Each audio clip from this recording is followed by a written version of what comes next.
action. Now when John's ready, we're going to create a storm sequence using some heavy-duty mechanical effects. Let's check on. Who's crying over here? How you doing? Good? Well, I think you'll enjoy this a lot more if you go to pull that hood up. Yeah, and give a nice tug on this string. Touch me on this one.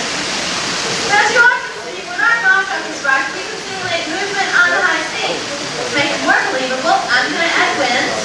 Carrie's going to add rain, and I need you all to do the action, okay? On the count of 3, I need you to yell as loud as you can. Don't it.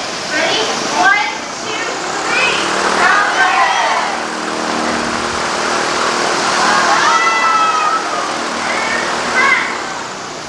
John, that was great. Some of the things you see we just did and edited and we put it on the list so we're shots of things like this. You're going to say when you rain effects. You're going to see how miniatures, mechanical effects, and our very brave skipper are used to produce classic high seas adventure.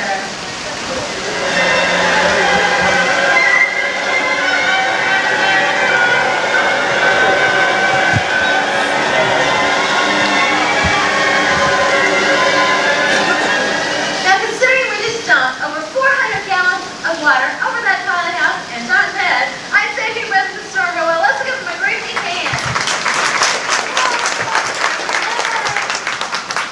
Now I'd like to take a look up once again at the overhead monitors. You're going to see how creating a full-scale nature battle at sea could really sink a film's budget. That's why we use miniatures like the ones you see here on water tank. How do you suppose we film a miniature cutting through the ocean? Keep right to the monitors, I'll show you how it's done. If we did the water surface flat, then our miniature would sink. So we had waves. But if the waves were too big, then our boat would sink into the bathtub, just bobbing up and down. Let's get around these problems. We use large strands like these orange ones that create very small, fast-moving waves. Then we slow everything down to just the top speed. Creating smoke, sound effects, and music, our scene is almost ready. Now I say almost because we still need 2 more things. We need explosions provided by water cannons, and we need an actor provided by an unsuspecting volunteer. What was your name? Rob. Rob, not today. No, today you're going to be Captain Duck. Commander of the SS Totally Sinkable and starring in an action-packed adventure, all hands on deck. But that was binoculars, Captain, because you are now on patrol in the deepest, darkest regions of our special effects water tank. And off in the distance, Captain, we spot a battleship. Through this way, Captain. And you fire a torpedo right through its midsection. Fire 1! Whoa, great shot! Unfortunately, that was one of ours, Captain.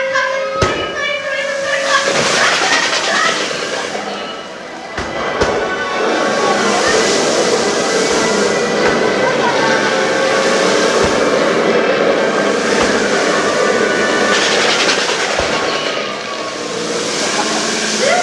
I don't know about you all, but I'm sure I'm glad that's over with. Or is it? Captain, the teams who survived the air attack. Now, pull around. Torpedoes are coming in. They're coming in from every direction. We're getting closer and closer. Captain, you're a dead duck.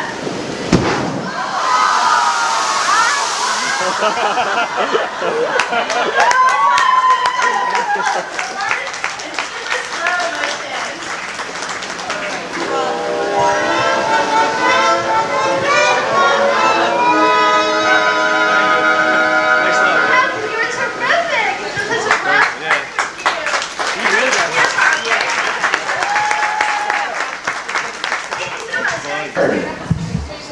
The skull robot you see right here, this is Johnny 5 in the movie Short Circuit 2. Up above me here, this red robot, this is the Maximilian, the sinister robot in the movie The Black Hole. Also right here, this big man, this is Annie from Honey, I Shrunk the Kids. Also right here in front of me, we have some props from the movie Dick Tracy. Hello everyone, my name is Mike. This is it, the Special Effects Workshop. This is where the wizards of art and technology create illusions that come to life on screen. It all starts with the storyboard. The miniature sculptures are made and used as guides to create full-scale mechanical props. Some of these creatures are worked like puppets, with off-camera operators using cables to move them. In other cases, miniatures are brought to life through a process called stop motion animation. This is where they're photographed, one frame at a time, with an animator stepping in and moving the creature slightly, very slightly between each shot. When the film's played back at full speed, the movement appears very fluid and lifelike, like the scorpion scene from Honey, I Shrunk the Kids. Miniaturizations also play a big part in special effects. This drawbridge and ferry boat are two examples from the movie Dick Tracy, a film that has taken the art of visual effects to a new level. Take a look at your red monitors and you'll see what I mean. In this particular scene, 4 elements were used: miniaturization, live action, animation, and something we call matte painting. How they all come together are visual effects. Keep watching and we'll show you how Tracy's film was completed. First, the live action was filmed in front of us, painted flat on the studio backlot, where Warren Beatty chased his kid down 100 feet of fake railroad track. Go in now. And where? Oh, to the next part of our tour, the special effects shooting stage. This is where you'll follow your tour guide Paul once again. You'll see a part of the movie Honey, I Shrunk the Kids. Have a good day now. Those of you in front of me, you turn right.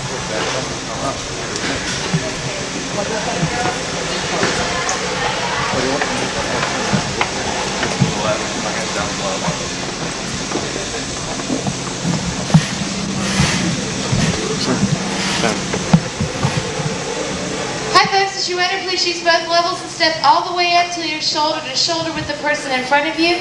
Those of you just entering will find more room on the... Miss Sophie climbed outside the window onto the ledge. That wasn't Bet, that was her stunt double, Carol Nielsen, in a matching costume and wig. However, back here on the soundstage, we recreated the entire apartment and ledge for Bet. The one underneath the ledge is a pigeon trainer. Oh no, watch out, Bet. You're about to plunge a death-defying fall of 2 feet to a foam mattress below. Meanwhile, outside, Carol hangs on for dear life. Don't worry, though. She's wearing a safety harness underneath her costume. Gage! Drop the ticket! On the soundstage, we've hung Bet in front of a blue screen so we can superimpose her over any background we want. Of course, in this case, it was New York City, but we could send Bet to Paris faster than the Concorde. The banner fall was a series of shots involving both Bet and Carol. Action! Before this next complicated scene, shot director Gary Marshall made sure all of the actors knew the plan. Then it was time for one of the wildest rides ever down the sidewalks of New York City. As you can see, the shopping cart was controlled on a track, but certain elements still required that human touch. Action! 1, 2, explode! Perfect! The subway stair sequence was begun out on the New York City street backlot, and then finished up inside on the soundstage.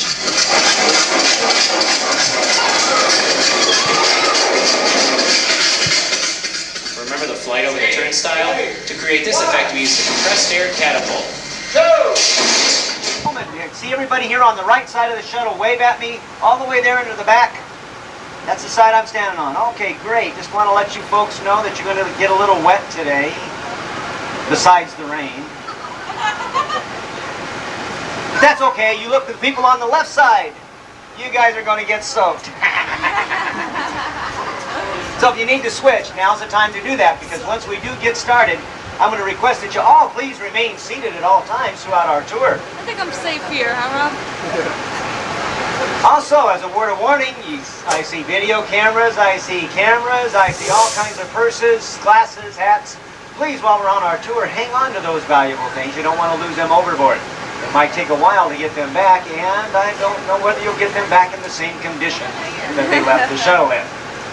Also, please, as a courtesy to everyone around you, no smoking, eating, or drinking while we're on our tour as well. Recording studios, everything that you could possibly need to make commercials, television shows, and feature films. Speaking of film, while we're on our tour today, there are no restrictions whatsoever. So get those cameras and get those camcorders ready to go, because your very first photo opportunity is coming up on our right. And I do mean high up on our right. The award-winning Earful Tower, the symbol of the Disney-MGM Studios. Our tower stands 13 stories tall and is capped off, as you see, by a set of Mickey Mouse ears that weigh 16 tons. 16 tons, what do you get? Well, you get a hat size, in this case, of 342 3/8. Also on your right is our prop warehouse and one of our motor pools. Those futuristic-looking police cars were used in the film Blade Runner starring Harrison Ford. The red Coyote sports car, if you recall, came from a TV show called Hardcastle and McCormick starring Brian Keith. That's a Chevrolet with green wheels out there. That was used in the movie Untouchables starring Sean Connery and Kevin Costner. And the whole row of vintage automobiles, colorfully painted, bullet holes and all, was used in the movie Dick Tracy. You can see our prop department is busy refurbishing things back there. But on your left side are bungalows. Bungalows is where we house production crews that are currently filming here at the studios. For instance, bungalow number 1, we currently have filming the Mickey Mouse Club. Bungalow number 3 is a company called Ivan Tours, who's making a new movie about a very old movie star. And that movie star is Flipper. Look for that coming out soon. Right now, Jeremiah's taking us into our greens department. Here we store the plants, trees, shrubs that we use on a sound set. Why we do that? Well, we use them to hide the cables laying on the ground, for instance, or maybe a wall that's only partially built. Of course, because of the heat of the lamps, are all carefully fireproof before they are taken into a soundstage. Coming up on our right, should a director need a 30-foot flower stem, we just happen to have a leftover from the movie Honey, I Shrunk the Kids. And those designer plants, those are called topiaries. Their sculpture takes up to 10 years to develop them that way. And of course, you see those all throughout the Walt Disney World. Right now, Jeremiah's going to take us into one of our more glamorous departments. That's called creating costuming. As we enter the tunnel, you'll see there are many talented artists, tailors and seamstresses are busy at work. Look up to your left on the wall, you'll see the many designer sketches. That's how costume begins. As we go through the tunnel, you'll see many examples as well. Julia Roberts from the movie Pretty Woman, Warren Beatty and Madonna from the movie Dick Tracy, Julie Andrews and Mary Poppins. Later on will be Bill Campbell from the Rocketeer, and the human post lunch will be finished for Roger Rabbit. Now, our 180 artists here will use up to 175,000 yards of material every year. And right now in Florida, we host the world's largest working wardrobe system of 2.5 million tons. Well, I hate to do with Washington. Right now we're passing by our lighting department. Here our technicians maintain around 3.5 million watts of lighting power. That's enough to launch the entire city on the head of Florida. Then the Dick Tracy makeup shop we're on display are the many masks and appliances that were used to transform the humans into the comic book criminals you saw in the movies. And quickly on your right, a very special Delta L-411. After it saw 11 years of service with Delta Airlines, it was modified and now sits in the reflective domain. And through the side of the tank, it's on a soundstage, running a very realistic set of training films, videotapes, and feature films. Recently it was used by Warner Brothers in the production of the movie titled Passenger 57. And look at that. Now on your left, we're passing by our seating department. You know, props sometimes come from garage sale and antique stores, but if we can't find it, our talented carpenters will make it right in here. Looks like they're busy taking a set for Star Search, starring Ed McMahon, which is coming here to the Disney-MGM Studios in June. Right now we're exiting the tunnel. You look off to your left, you'll see an area up on that lot that was transformed into the Sterling Laboratories of Las Vegas, Nevada for the final scene in a movie called Honey, I Blew Up the Kids. It's a sequel to Honey, I Shrunk the Kids. Look for that coming out this summer. Here in a backlot we can control many things, but when a production company goes out on location, they have to deal with a lot of things. Things like crowds, noise, and traffic. So that's why they like to come here to do their filming. Right now we're entering a section of our backlot we call Residential Street. Now, before you pack your bags and move here like everybody says, I want to live at Walt Disney World, take a close look at this first house. Not much privacy in that house. In fact, there's a sign in front, I think, that says it all. See, there's no insides or backs. These are facades. It's something for the camera to see, something for a director to use. And we can make it so magical. For instance, one time we brought in 50 tons of shaved ice, some lights, some trees. We had Christmas a year ago July, right there at that Pennsylvania Dutch-style home. All of our homes have been used for feature films at one time or another. Look at the 1963 Cadillac parked on your left. That's the car that caused all the problems in the movie Tin Man, starring Richard Dreyfuss and Danny DeVito. There's 8 different models here on our residential street, depicting 8 different styles of American architecture. Like I said, they've all been used at one time or another. A very famous house coming up on our left, a beige Hawaiian style house. It's the home of the award-winning Golden Girls, starring Lee Arthur, Lou McClanahan, Estelle Getty, and Betty White. They do the exterior shots right here, and then they combine them with videotape done on a soundstage in California to provide the final TV show that you see weekly. Across and catty-corner from them is the home of their neighbors from Empty Nest. And then finally, the last house on your left shows what our prop designers can do to make that home, give that home the look that the director wants, complete with toys, the American flag, and the doghouse out in the front yard. And the last house, speaking of dog houses, the Flyers meet to eat in the movie The Rocketeer, the Bulldog Cafe. Complete with a GB airplane. Wish that airplane could fly, but it's not. It was never designed to fly. It is really a full-size prop that was used in the movie. It was called special effects. It's a blue screen technique. At the conclusion of our tour, I'll show you exactly how you can become a special effects expert yourself. But right now, it looks like we're waiting here for some traffic to clear. Let me tell you a little bit about this area before we go deeper into our back lot. If you look across the street to your left, you can see what we call New York Street. Now, we will be coming back to this area, but please note the fact that all of our buildings on New York Street are 3 stories tall. Most studios, they only have 1 story. It gives the cameras, the directors, very limited exposure as far as camera angles. That's why they like to come here and shoot their scenes. We can even make those buildings 5, 6, 10, 12 stories tall. And it's called matte painting. It's a special effect technique as well that you'll learn inside the Magic if you want to take that tour, which I strongly recommend if you haven't seen it yet. Looks like we have a tram clearing in front of us, so let's wait here a few minutes, and we'll continue deeper into our back lot. Also, at this end of New York Street, you see that archway over there. That's called Washington Square. That's where the Teenage Mutant Ninja Turtles, the heroes in a half shell, make their appearances throughout the day. For all you kids, it's a chance to get a photograph with your favorite hero in a half shell, maybe an autograph as well. So check your showtime guide. They appear through the balance of the afternoon, right up till 5:30.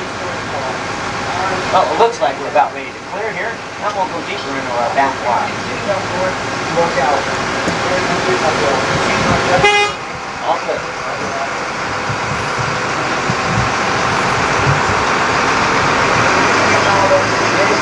There's many photograph opportunities as we're on our tour today. For those of you in the rear of the tram, there's one coming up on your right. Look forward towards the front of the tram, and that's me, your tour guide. How you doing back there? Look at all those smiling bright. I guess everybody, oh, there we go. Now they're waving at me there in the back car. Glad to see you're having fun and keeping up. Right now we're going to enter a section of the back lot we call the boneyard.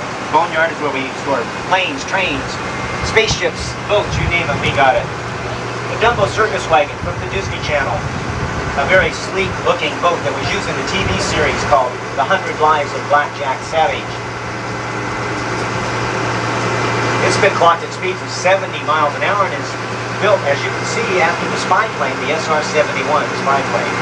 The cockpit section from Blue Thunder, starring Roy Scheider. Many Army vehicles can be drafted into service at any time. Another automobile from the Dick Tracy movie. And an airplane tail section. That's the tail section from the forward section that's on display in the great movie ride in the Casablanca scene, the airport scene, starring Humphrey Bogart. As we cross the canal here, look closely, that is really rain. That is not a special effect. We'll see a little bit of that here in a second, so hang on. The 3 blue vintage automobiles were used in the movie Who Framed Roger Rabbit. I think the kids can figure out which one Roger Rabbit drove out into. And the trolley car from the same movie. Look closely at the wheels, however. They're made of fiberglass, cleverly hiding the fact that there's bus tires back there. It's cheaper to modify a bus to look like a trolley car and then paint the tracks on the ground than it was to actually have a trolley car and to put tracks on the ground. The space pods from the 1986 movie Flight of the Navigator. And then the big giant here's the final scene of the movie Dick Tracy. Across the street, or across the canal, you get a better view of Residential Street, not much privacy there. Notice the roof line as well. We only build what the camera can see. Which leads me to the thing, what if we need something here in Florida that we don't have? Like oil wells, an oil field, a rocky desert, barren canyon. We don't have that here, of course. So in 1989, 3 years ago this month, we built such a thing here for our directors and producers to use. And we call it Catastrophe Canyon. Now, we're going to be entering the canyon. Jeremiah's going to be driving on a rough wooden bridge, so please, we're going to be shaking up a little bit here, so please hang on to your valuables and always remain seated while we're inside the canyon. That's a very important thing.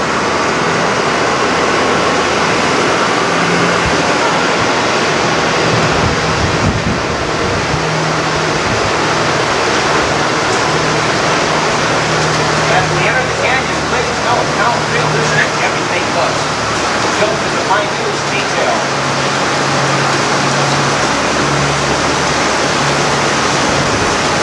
Jeremiah will stop here for just a few seconds so we can take everything in. Look off to your left, you see the explosive shaft, very realistic looking. The oil tank there with crude oil dripping down the side, very realistic. The oil well. And then finally that Freightliner truck. It even runs. Of course we didn't drive it there, just hooked it up and over the canyon walls by crane. That was a lot easier than driving it across the steep ravine. Now in the movie making business, time of course is money. You can't wait around for Mother Nature like we're having right now and have it rain. The director needs it on too, so he says lights, camera, and action. So much rain. Now the rain's created by high pressure water molecules that are on top of the canyon out of the eyesight. The water sprayed out in a crisscrossing pattern to give it a very natural effect, as you can see. Almost better than Mother Nature is right now. We can even add some strobe lights and some wind. D1, take two. Hang on, we're right in the middle of the earthquake scene.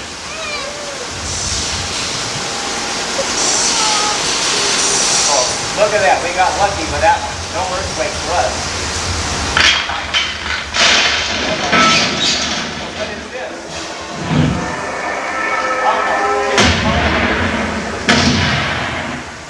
Oh, man. I can see it as a canyon. What is that noise, that rumbling? Look out, it's a flash flood!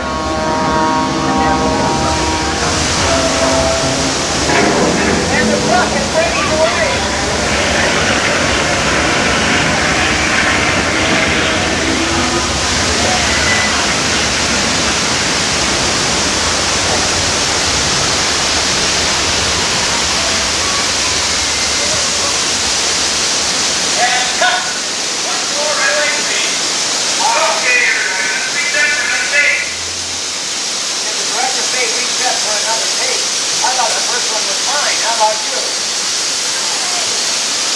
Well, why don't we get out of here and take a look backstage? All clear. Let's take a look and see how the Catastrophe Canyon is made.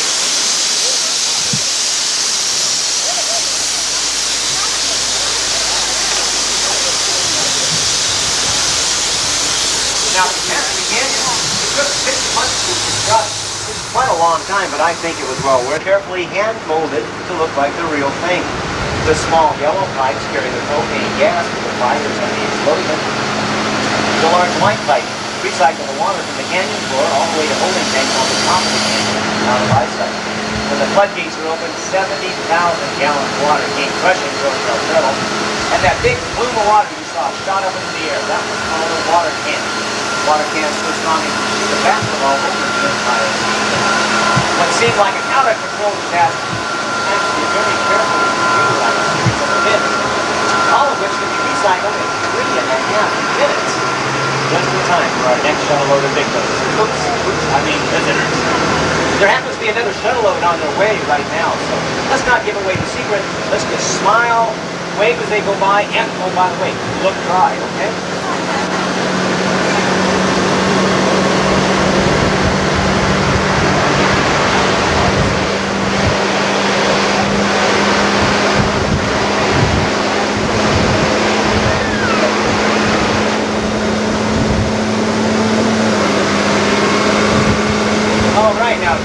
That's going to whisk us from the canyons of California to the streets of the Big Apple, New York City, skyscrapers and all.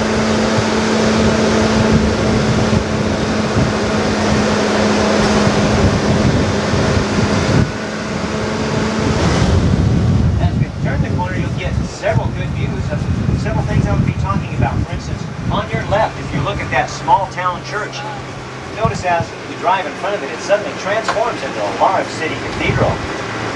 On your right, you get a better view of how strong our buildings here are constructed. Those steel girders inside are capable of withstanding 90-mile-an-hour hurricane wind forces.